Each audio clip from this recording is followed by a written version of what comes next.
Bismillahirrahmanirrahim. Assalamualaikum warahmatullahi wabarakatuh. Nama saya Muhammad Ainul Yakin dari kelas EKIS 4C. Jadi tujuan daripada pembuatan video ini itu untuk memenuhi tugas akhir mata kuliah aspek hukum ekonomi. Nah, di sini saya akan membahas terkait kegiatan perekonomian yang memiliki implikasi dengan badan hukum. Nah, adapun kegiatan ekonomi yang saya angkat di sini itu terkait dengan industri pertambangan. Nah, kita ketahui bersama bahwa Indonesia sendiri itu memiliki sumber daya yang sangat besar, dan juga pertambangan itu marak didirikan dari Sabang sampai Merauke. Itu hampir di setiap pulau itu memiliki bangunan-bangunan industri pertambangan. Nah, tentu dengan adanya pendirian atau pengoperasian industri pertambangan ini itu sangat membantu perekonomian masyarakat serta perekonomian negara, di mana masyarakat dapat bekerja, mendapatkan lowongan pekerjaan dan bekerja di suatu perusahaan ini sehingga mendapatkan penghasilan. Nah, industri pertambangan juga mengurangi pengangguran di negara kita ini. Nah, serta pemasukan negara dari industri pertambangan ini itu juga sangat membantu. Nah, adapun pertambangan ini yang menurut Undang-Undang Nomor 4 Tahun 2009 itu terkait dengan pertambangan mineral dan batu bara itu mengatakan bahwa pertambangan ini adalah sebagian atau seluruh tahapan kegiatan dalam rangka penelitian, pengelolaan dan penguasaan mineral atau batu bara yang meliputi penyelidikan umum, eksplorasi, studi kekayaan, konstruksi, penambangan, pengelolaan dan pemurnian, serta pengangkutan dan penjualan. Nah, yang terakhir itu kegiatan pasca tambang. Adapun acuan daripada pertambangan itu sendiri itu melihat pada konsep pertambangan yang berwawasan lingkungan dan berkelanjutan, itu ada beberapa acuan.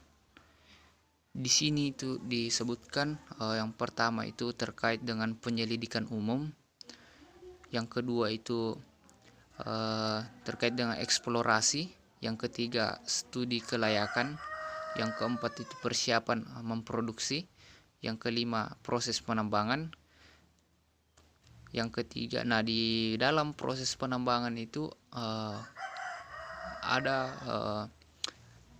pembongkaran itu penggarapan lahan dan pemuatan serta pengangkutan dan penimbunan kembali. Nah, yang selanjutnya itu reklamasi dan pengelolaan lingkungan. Nah, setelah proses pembongkaran dan pemuatan, pengangkutan dan penimbunan itu dilakukan, maka bekas-bekas tempat menambang ini itu dilakukan reklamasi kembali dan dikelola lingkungannya, dan pengolahan mineral dari hasil pembongkaran tadi. Dan yang ketiga, yang selanjutnya itu pemurnian. Nah, pemurnian dari hasil pengelolaan sumber daya alam yang telah diangkut. Setelah kegiatan proses pemurnian itu lanjut kepada pemasaran. Nah, setelah pada pemasaran itu ada namanya korporasi social responsibility atau tanggung jawab perusahaan kepada sosial. Nah, di sini perusahaan memiliki tanggung jawab sosial, yaitu seperti memberikan berupa bantuan kepada atau memberikan fasilitas baik itu memberikan layanan kesehatan kepada masyarakat yang ada di sekitar pertambangan, serta layanan pendidikan dan juga penyediaan fasilitas umum yang ada di sekitar wilayah tambang.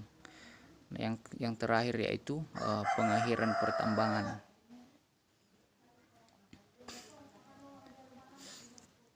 Nah, adapun jenis-jenis tambang di Indonesia itu terbagi menjadi dua, yaitu tambang mineral dan tambang batu bara.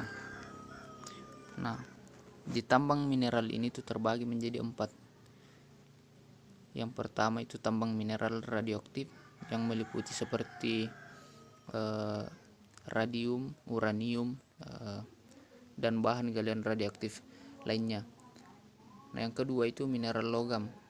Mineral logam ini seperti emas, tembaga, perak, seng, timah, nikel, dan masih banyak lain-lain jenisnya.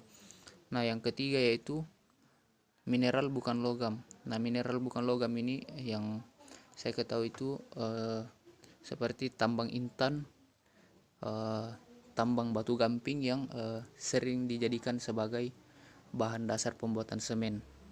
Dan yang keempat itu batuan. Nah, ini tambang batuan, ini 4 jenis tambang yang tercakup pada jenis tambang mineral. Nah, sedangkan di tambang batu bara itu ada yang namanya bitumen padat, batuan aspal, batu bara, dan gambut. Nah, itu jenis-jenis pertambangan yang saya ketahui di Indonesia.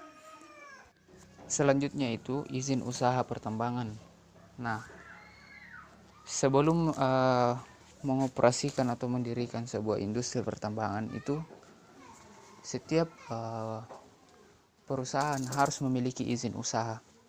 Nah, di sini izin usaha ini bisa didapatkan di pemerintah daerah atau pemerintah pusat seperti gubernur atau bupati dan kementerian. Itu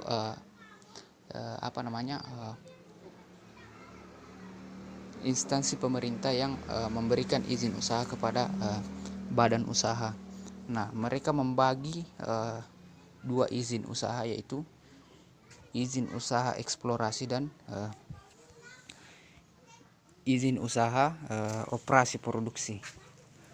Nah, izin usaha eksplorasi ini tuh seperti izin penyelidikan, izin eksplorasi, dan studi kelayakan.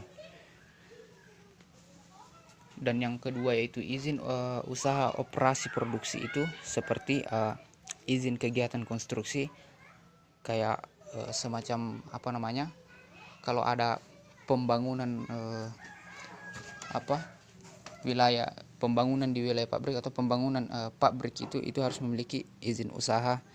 Dan pembangunan izin penambangan, izin pengolahan dan pemurnian barang tambang, dan juga izin pengangkutan dan penjualan barang tambang yang telah dimurnikan.